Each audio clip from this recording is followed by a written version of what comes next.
നമസ്കാരം. Middle east വാർത്തകളിലേക്ക് സ്വാഗതം. ആദ്യം നോക്കാം പ്രധാന വാർത്തകൾ. ഒടിമീശ മുളയ്ക്കണ കാലം, ഇടനെഞ്ചിൽ ബാൻഡടി മേളം, പെരുന്നാളിന് പള്ളിയിലെത്തിയതെന്ത് കൊതിച്ചാണ്. അന്നാ വഴിവരവിന് കാരണം അവളുടെ കരിനീല കണ്ണ്, അവളൊരു ക്രിസ്ത്യാനി പെണ്ണ്. ഭാവഗായകൻ പി ജയചന്ദ്രൻ വിടവാങ്ങി. അന്ത്യം തൃശൂരിൽ. വിടവാങ്ങിയത് സംഗീതാസ്വാദനത്തിന് പുത്തൻ തലങ്ങൾ സമ്മാനിച്ച ഗായകൻ. സംസ്കാരം ശനിയാഴ്ച പറവൂർ ചേന്നമംഗലം പാലിയത്ത് വീട്ടിൽ. ആദരാഞ്ജലികൾ അർപ്പിച്ച് സംഗീത ലോകം.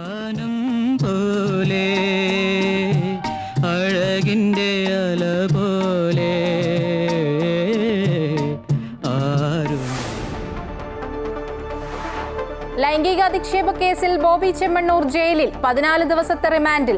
ബോബി ചെമ്മണ്ണൂർ കോടതിയിൽ കുഴഞ്ഞു വീണു. തെറ്റു ചെയ്തിട്ടില്ലെന്ന് ആവർത്തിച്ച് ബോബി. നിർണായകമായത് ഹണി റോസിന്റെ രഹസ്യമൊഴി.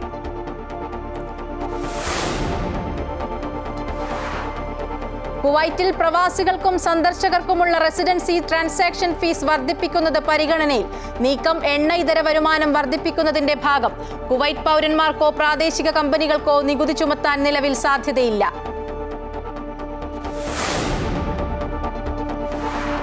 വാഹന രജിസ്ട്രേഷനും പുതുക്കലിനും മൊബൈൽ ആപ്പ് അവതരിപ്പിക്കാൻ ഷാർജ പോലീസ്. സേവനം ലഭിക്കുക കേടുപാടുകളില്ലാത്ത, അപകടം സംഭവിക്കാത്ത സ്വകാര്യ വാഹനങ്ങൾക്ക്. അപേക്ഷിക്കേണ്ടത് റാഫിദ് മൊബൈൽ ആപ്ലിക്കേഷൻ വഴി.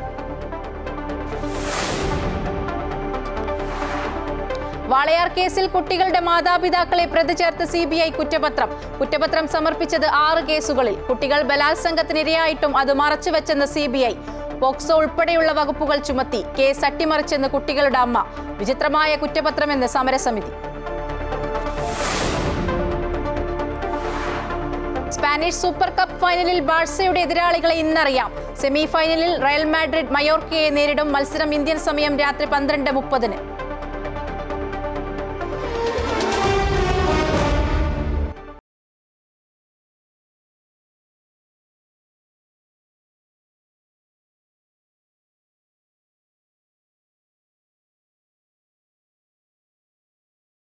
മലയാളത്തിന്റെ പ്രിയ ഗായകൻ പി ജയചന്ദ്രൻ അന്തരിച്ചു. തൃശൂർ അമല ആശുപത്രിയിൽ വെച്ചായിരുന്നു അന്ത്യം. 80 വയസ്സായിരുന്നു. 7:54 മരണം സ്ഥിരീകരിച്ചത്. വൈകിട്ട് 7 മണിക്ക് പൂങ്കുന്നത്തെ വീട്ടിൽ കുഴഞ്ഞു വീഴുകയായിരുന്നു. കരൾ സംബന്ധമായ അസുഖത്തെ തുടർന്ന് 1 വർഷമായി അമല ആശുപത്രിയിൽ ചികിത്സയിലായിരുന്നു. നാളെ രാവിലെ 9 മണിക്ക് മൃതദേഹം ആശുപത്രിയിൽ നിന്നും പൂങ്കുന്നത്തെ വീട്ടിലേക്ക് കൊണ്ടുപോകും. ഉച്ചവരെ വീട്ടിൽ പൊതുദർശനമുണ്ടാകും. ശേഷം ചേന്നമംഗലം പാലിയത്ത് വീട്ടിൽ വെച്ച് സംസ്കാര ചടങ്ങുകൾ നടക്കും.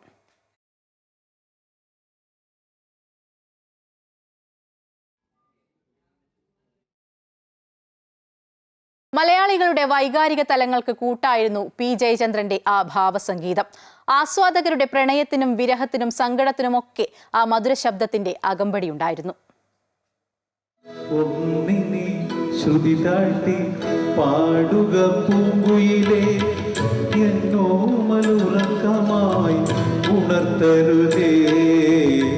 പ്രണയം തുളുമ്പുന്ന ആ ഭാവസ്വരം മലയാളിയെ മയക്കാൻ തുടങ്ങിയിട്ട് പതിറ്റാണ്ടുകളായി. തരളിത ഗാനങ്ങളിലൂടെ ആസ്വാദകനെ ആറാടിച്ച ഗായകൻ.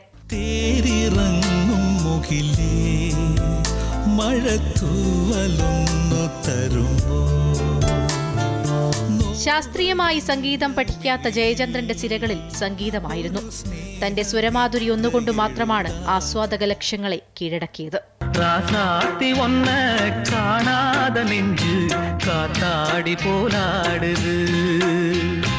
1944 മാർച്ച് 3 എറണാകുളം രവിപുരത്ത് ജനനം. രവിവർമ്മ കൊച്ചനിയൻ തമ്പുരാന്റെയും പാലിയത്ത് സുഭദ്ര കുഞ്ഞമ്മയുടെയും 5 മക്കളിൽ 3ാമൻ. യുവജനോത്സവങ്ങളിലൂടെ മൃദംഗത്തിൽ കഴിവ് തെളിയിച്ചു.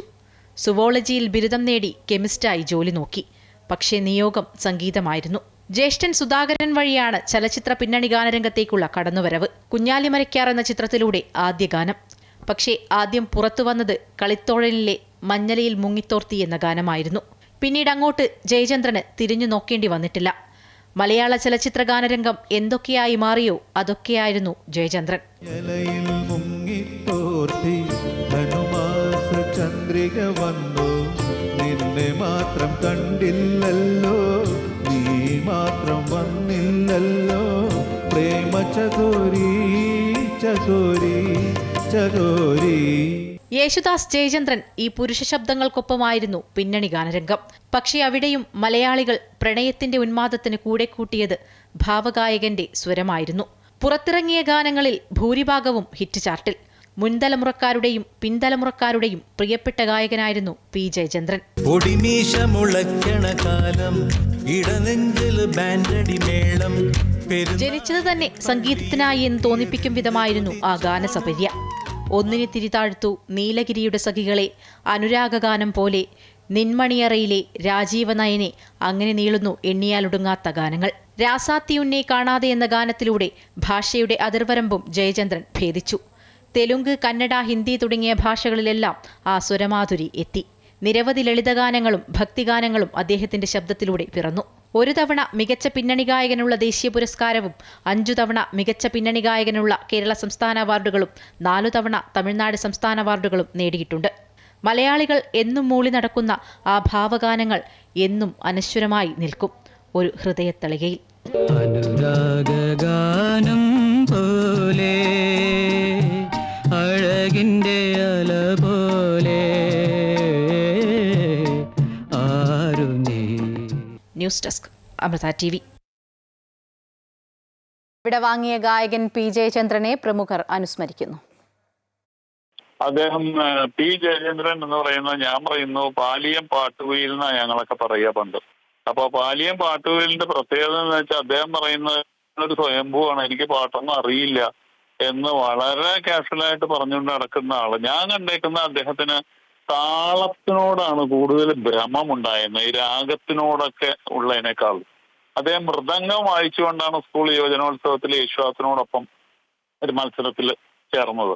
യേശുദാസിനെ പോലെ അല്ലെങ്കിൽ ശങ്കരക്കുറുപ്പ് മാഷ് ഗാനഗന്ധർവൻ എന്ന് വിശേഷിപ്പിച്ച ഒരു കാലഘട്ടത്തിന്റെ ദാസേട്ടൻ ഇപ്പുറത്ത് നിൽക്കുമ്പോഴാണ് ഭാവഗായകൻ എന്ന് പറഞ്ഞുകൊണ്ട് ഈ മലയാളത്തിനെ മുഴുവൻ കോരിത്തെരിപ്പിച്ചുകൊണ്ട് എടുപ്പോടി ഒരു തമ്പുരാൻ, ഒരു കുട്ടൻ തമ്പുരാൻ എന്നൊക്കെ പറയുന്ന ആളിങ്ങനെ നിൽക്കുന്ന, അതാണ് ജയേട്ടൻ.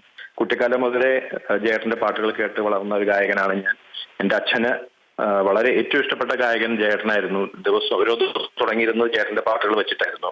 ജയേട്ടൻ ആലപിച്ച വിഘ്നേശ്വര ജന്മനാളികേരം എന്ന് തുടങ്ങുന്ന ഒരു ആൽബം ഉണ്ട്, പുഷ്പാഞ്ജലി എന്ന് പറഞ്ഞ ആൽബം. അപ്പൊ അത് വെച്ചിട്ടാണ് ഓരോ ദിവസവും സ്റ്റാർട്ട് ചെയ്തിരുന്നത്. അന്ന് മുതലേ ജയേട്ടൻ എൻ്റെ മനസ്സിൽ കയറി, എൻ്റെ മനസ്സിൽ കുടികൊള്ളുന്ന, ഞാൻ ആരാധിക്കുന്ന ഒരു ഗായകനാണ്. നമ്മളെല്ലാവരും നമ്മളെല്ലാരും വിളിക്കുന്ന പോലെ ഭാവഗായകൻ. അതുപോലെ തന്നെ ഭാവഗായകൻ മാത്രമല്ല, ഓരോ അക്ഷരം അദ്ദേഹം ഉച്ചരിക്കുന്നതും വളരെ സ്ഫുടതയോടു കൂടിയായിരുന്നു. അദ്ദേഹത്തിന്റെ പാട്ടുകൾ നമുക്കറിയാം. എന്തായാലും ഇതൊരിക്കലും നികത്താനാവാത്ത ഒരു നഷ്ടമാണ്. ഓർക്കാൻ ഒരുപാടുണ്ട്, അദ്ദേഹത്തെ കുറിച്ച് ഓർക്കാൻ ഒരുപാടുണ്ട്.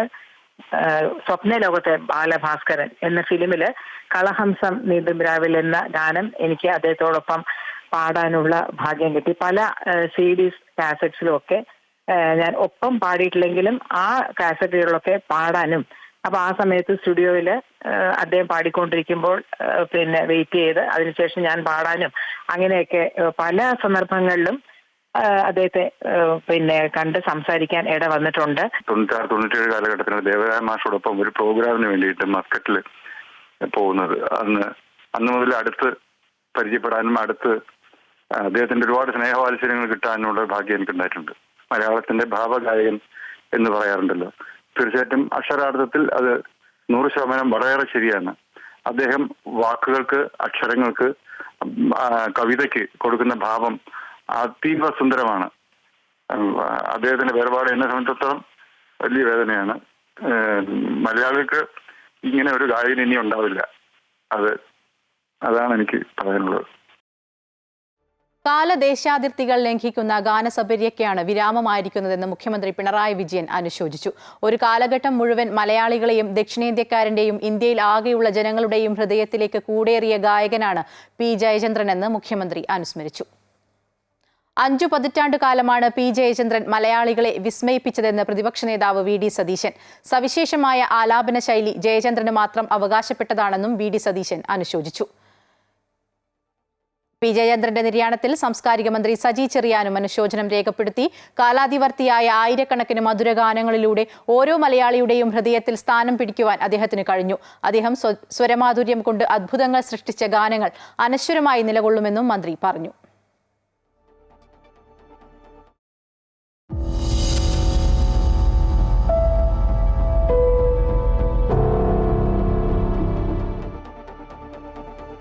ഹണി റോസ് നൽകിയ ലൈംഗികാധിക്ഷേപ കേസിൽ ബോബി ചെമ്മണ്ണൂരിനെ റിമാൻഡ് ചെയ്തു. ലൈംഗികാതിക്രമം ബോധ്യപ്പെട്ടെന്ന് വ്യക്തമാക്കിയ കോടതി പ്രതി സാക്ഷികളെ സ്വാധീനിക്കാൻ സാധ്യതയുണ്ടെന്ന വാദം അംഗീകരിച്ചാണ് ജാമ്യം നിഷേധിച്ച് റിമാൻഡ് ചെയ്തത്. വിധി കേട്ട ബോബി ചെമ്മണ്ണൂർ കോടതി മുറിക്കുള്ളിൽ തളർന്നിരുന്നു. വൈദ്യപരിശോധന തൃപ്തികരമായതിനെ തുടർന്നാണ് പ്രതിയെ ജയിലിലേക്ക് മാറ്റിയത്. നാളെ ബോബി ചെമ്മണ്ണൂർ ജാമ്യം തേടി മേൽക്കോടതിയെ സമീപിക്കും.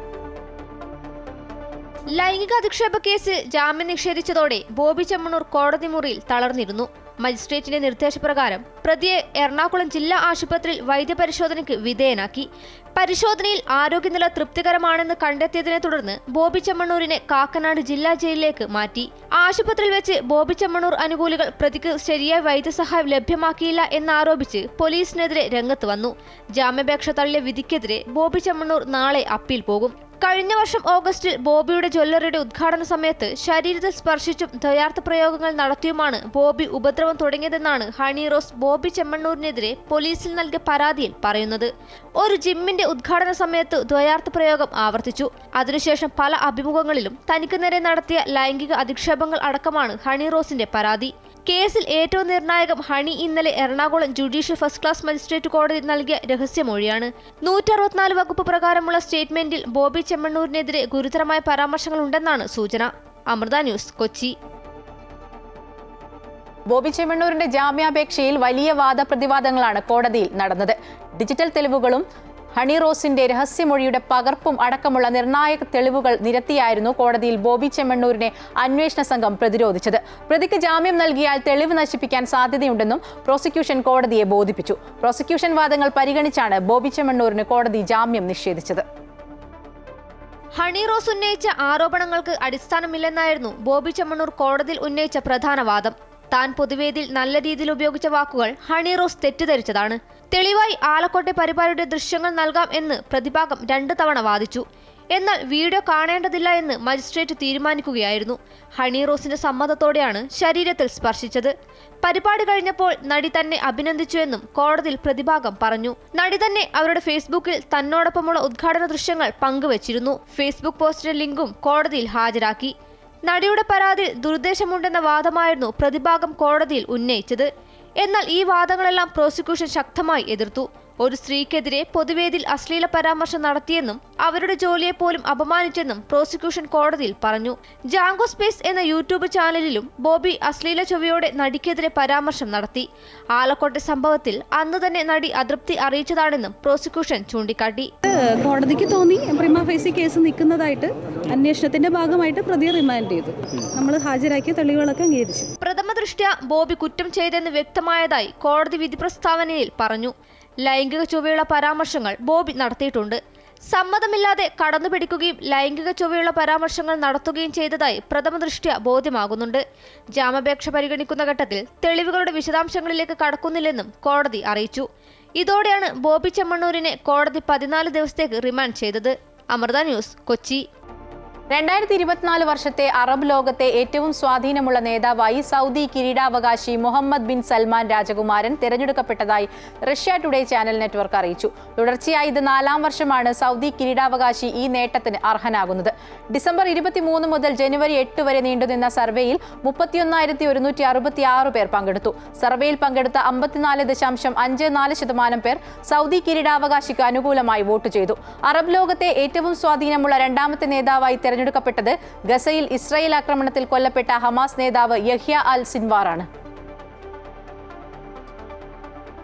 വാഹന രജിസ്ട്രേഷനും പുതുക്കലും മൊബൈൽ ആപ്പ് വഴി സാധ്യമാകുന്ന പദ്ധതിയുമായി ഷാർജ പോലീസ്. കേടുപാടുകളില്ലാത്ത അപകടം സംഭവിക്കാത്ത സ്വകാര്യ വാഹനങ്ങൾക്കാണ് ഈ സേവനം ലഭിക്കുക. ഷാർജ പോലീസിന്റെ റാഫിദ് മൊബൈൽ ആപ്ലിക്കേഷൻ വഴിയാണ് ഇതിനായി അപേക്ഷിക്കേണ്ടത്. 8 വർഷത്തിൽ കൂടുതൽ പഴക്കമില്ലാത്ത ഷാർജയിൽ രജിസ്റ്റർ ചെയ്ത സ്വകാര്യ വാഹനങ്ങളുടെ രജിസ്ട്രേഷൻ ഈ സംവിധാനത്തിലൂടെ പുതുക്കാം. അതേസമയം കമ്പനികളുടെ പേരിലുള്ള വാഹനങ്ങൾക്ക് ഈ സേവനം ലഭിക്കില്ല. വാഹനങ്ങൾക്ക് കേടുപാടുകളില്ലെന്നും അപകടത്തിൽപ്പെട്ടിട്ടില്ലെന്നും തെളിയിക്കുന്ന ചിത്രങ്ങൾ മൊബൈൽ ആപ്ലിക്കേഷനിലൂടെ സമർപ്പിച്ചാണ് സേവനം തേടേണ്ടത്. ബന്ധപ്പെട്ട ഉദ്യോഗസ്ഥർ ഇവർ പരിശോധിച്ച് സ്ഥിരീകരിച്ചാൽ നടപടി പൂർത്തിയാക്കാം. വാഹനത്തിന്റെ അവസാനത്തെ പരിശോധന കഴിഞ്ഞ് 18 മാസങ്ങൾ പിന്നിട്ടാൽ ഈ സേവനം ലഭിക്കില്ല. കുവൈറ്റിൽ പ്രവാസികൾക്കും സന്ദർശകർക്കും വേണ്ടിയുള്ള റെസിഡൻസി ട്രാൻസാക്ഷൻ ഫീസ് പോലുള്ള ഫീസ് വർദ്ധിപ്പിക്കുന്നത് പരിഗണനയിൽ. എണ്ണ ഇതര വരുമാനം വർദ്ധിപ്പിക്കുന്നതിന്റെ ഭാഗമായിട്ടാണ് ഈ നീക്കം. കുവൈറ്റ് പൗരന്മാർക്കോ പ്രാദേശിക കമ്പനികൾക്കോ നികുതി ചുമത്താൻ നിലവിൽ സാധ്യതയില്ല. ബഹുരാഷ്ട്ര കമ്പനികൾക്ക് പുതുതായി ഏർപ്പെടുത്തിയ നികുതി വലിയ വരുമാനം സൃഷ്ടിക്കുമെന്നാണ് കുവൈറ്റ് പ്രതീക്ഷിക്കുന്നത്. എണ്ണ ഇതര വരുമാനം വർദ്ധിപ്പിക്കുന്നതിനും ആഗോള എണ്ണവിലയിലെ ഏറ്റക്കുറച്ചിലുകളുടെ പ്രത്യാഘാതങ്ങൾ ലഘൂകരിക്കുന്നതിനുമാണ് ഈ നീക്കമെന്ന് ധനകാര്യമന്ത്രിയും സാമ്പത്തികകാര്യ നിക്ഷേപക സഹമന്ത്രിയുമായ നൂറ അൽഫസം പറഞ്ഞു.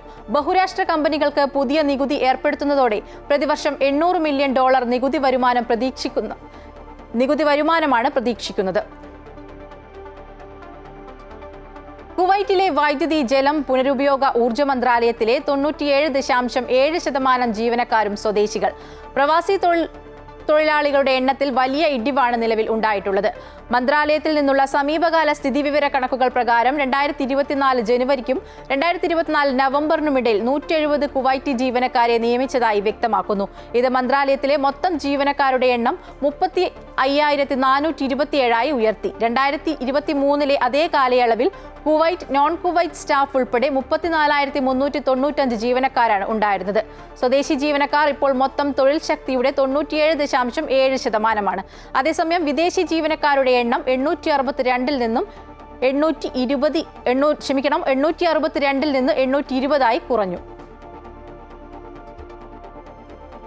സൗദിയിൽ വിദേശികൾക്ക് ഫൈനൽ എക്സിറ്റ് വിസ അനുവദിക്കാൻ ഇഖാമയിൽ ചുരുങ്ങിയത് 30 ദിവസത്തെ കാലാവധി ഉണ്ടായിരിക്കണമെന്ന് സൗദി ജവാസത്ത് ഡയറക്ടറേറ്റ് വ്യക്തമാക്കി.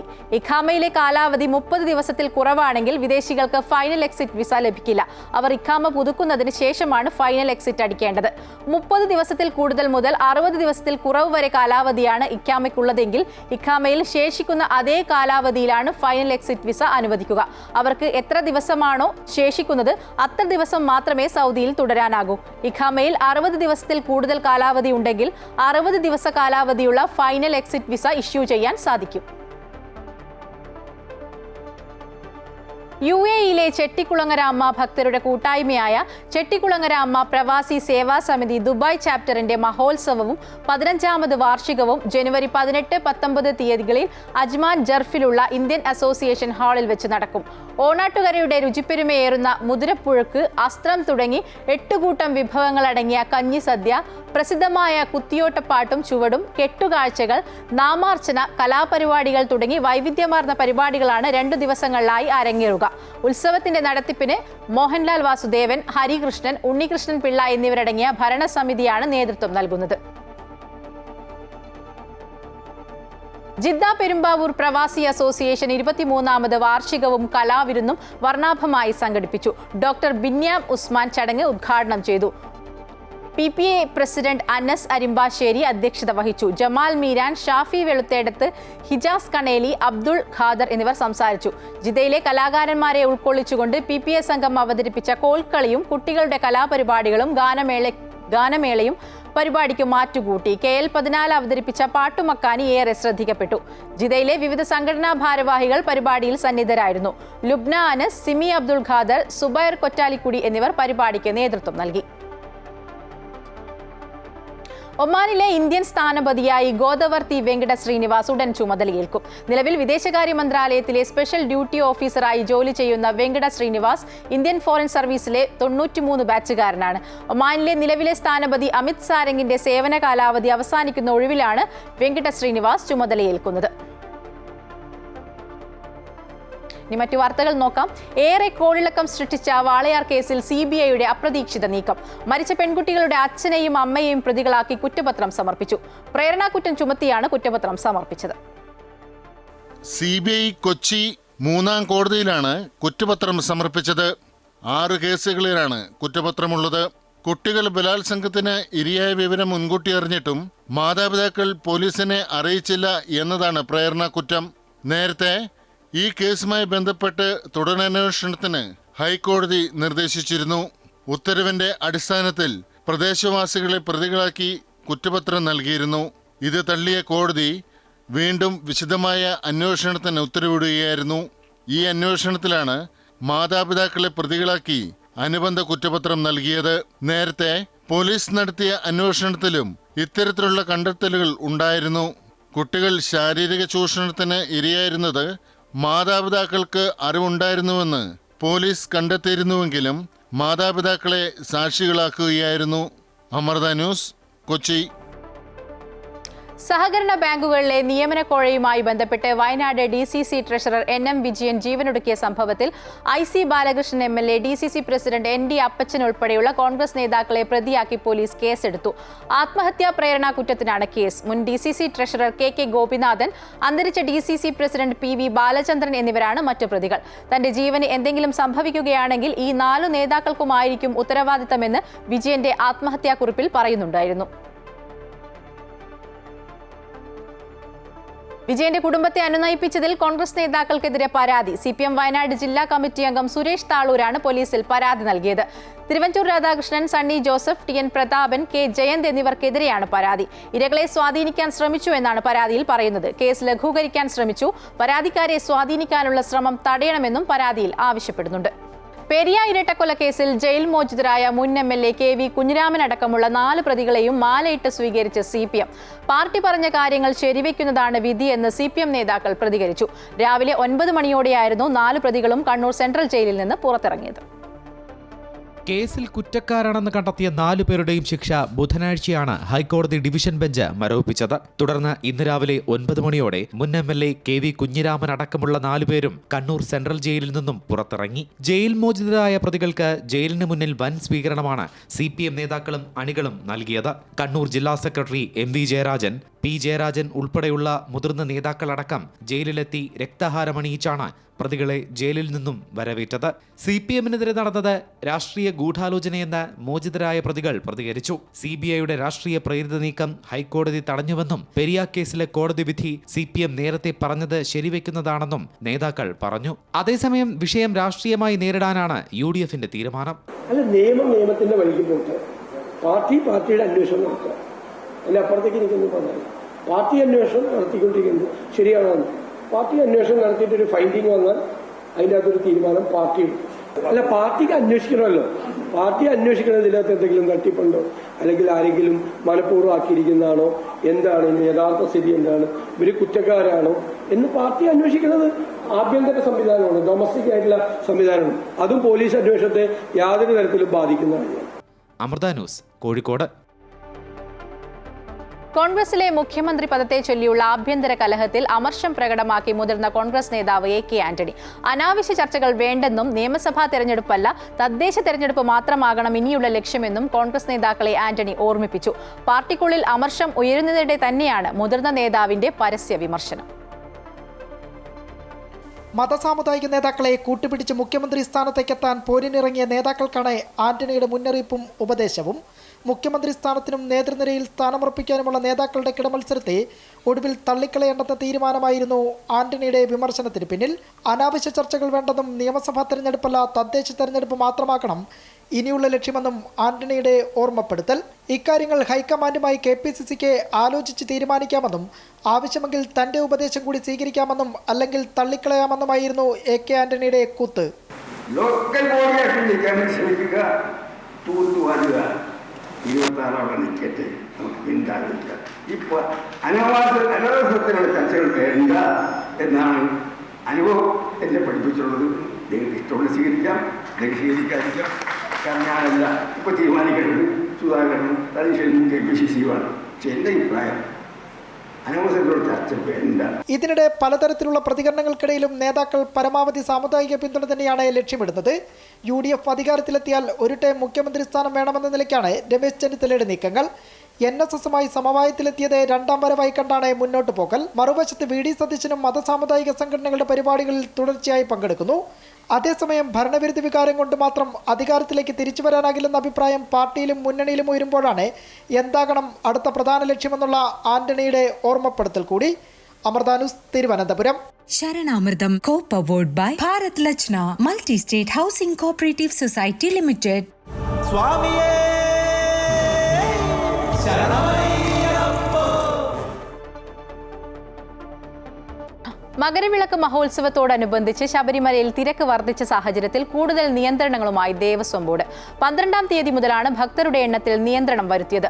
12 മുതൽ പമ്പയിൽ പാർക്കിങ്ങിനും നിയന്ത്രണമുണ്ട്. 11 മുതൽ എരുമേലി കാനനപാത വഴി അമ്പലപ്പുഴ ആലങ്ങാട് സംഘങ്ങൾക്ക് മാത്രമായിരിക്കും പ്രവേശനം.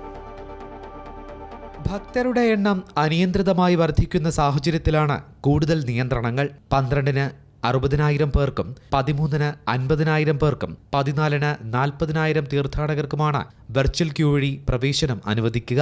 സ്പോട്ട് ബുക്കിംഗ് വഴി 12 മുതൽ 5,000 പേർക്ക് ശബരിമലയിലെത്താം.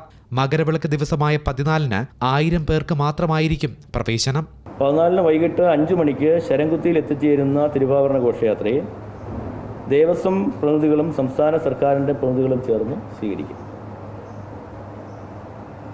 വൈകുന്നേരം 6:15-ന് സന്നിധാനത്ത് കൊടിമരച്ചോട്ടിൽ വെച്ച് ദേവസ്വം വകുപ്പ് മന്ത്രിയും ദേവസ്വം ബോർഡ് പ്രസിഡന്റും മെമ്പർമാരും മറ്റ് ദേവസ്വം ഉദ്യോഗസ്ഥരും ചേർന്ന് ആ തിരുവാഭരണ ഘോഷയാത്രയെ സ്വീകരിക്കും. 11 മുതൽ എരുമേലി കാനനപാത വഴി അമ്പലപ്പുഴ ആലങ്ങാട് ഔദ്യോഗിക സംഘങ്ങൾക്ക് മാത്രമാണ് പ്രവേശനാനുമതി. ഇതുവഴി വെർച്വൽ ക്യൂ ബുക്ക് ചെയ്തവർ പമ്പ വഴി എത്തണം. 15-ന് പുലർച്ചെ 2 മണി മുതൽ ബുക്ക് ചെയ്തവർ രാവിലെ 6 മണി മുതൽ എത്തിയാൽ മതിയാകും. ജനുവരി 14-ആണ് നിങ്ങൾക്ക് എല്ലാവർക്കും അറിയാവുന്നതുപോലെ മകരവിളക്ക് ഉത്സവം നടക്കുന്നത്. കഴിഞ്ഞ ദിവസങ്ങളിൽ, അതായത് മണ്ഡല വിളക്കുത്സവവുമായി ബന്ധപ്പെട്ട് മകരവിളക്കുത്സവവുമായി ബന്ധപ്പെട്ട് 30-ാം തീയതി നട തുറന്നത് മുതൽ വലിയ ഭക്തജന തിരക്കാണ് ശബരിമലയിൽ അനുഭവപ്പെടുന്നത്. 12-ാം തീയതി മുതൽ പമ്പയിൽ ചാലകത്ത് മാത്രമായിരിക്കും വാഹനങ്ങൾക്ക് പാർക്കിംഗ്. പുല്ലുമേട് വഴി പ്രവേശനം രാവിലെ 7 മുതൽ 12 വരെയാക്കി ചുരുക്കി. മകരവിളക്കിന് സന്നിധാനത്ത് പാചകം ചെയ്യുന്നതിനും നിരോധനം ഏർപ്പെടുത്തിയിട്ടുണ്ട്. ഇവർ കൊണ്ടുവരുന്ന പാത്രങ്ങളും ഗ്യാസ് സിലിണ്ടറും പമ്പയിൽ സൂക്ഷിക്കുന്നതിന് സൗകര്യം ഏർപ്പെടുത്തും. അന്നദാന മണ്ഡപത്തിലുള്ളത് കൂടാതെ പാണ്ടിത്താവളത്തിൽ ഉൾപ്പെടെ ഭക്ഷണ വിതരണം നടത്തും. അമൃത ന്യൂസ്, സന്നിധാനം.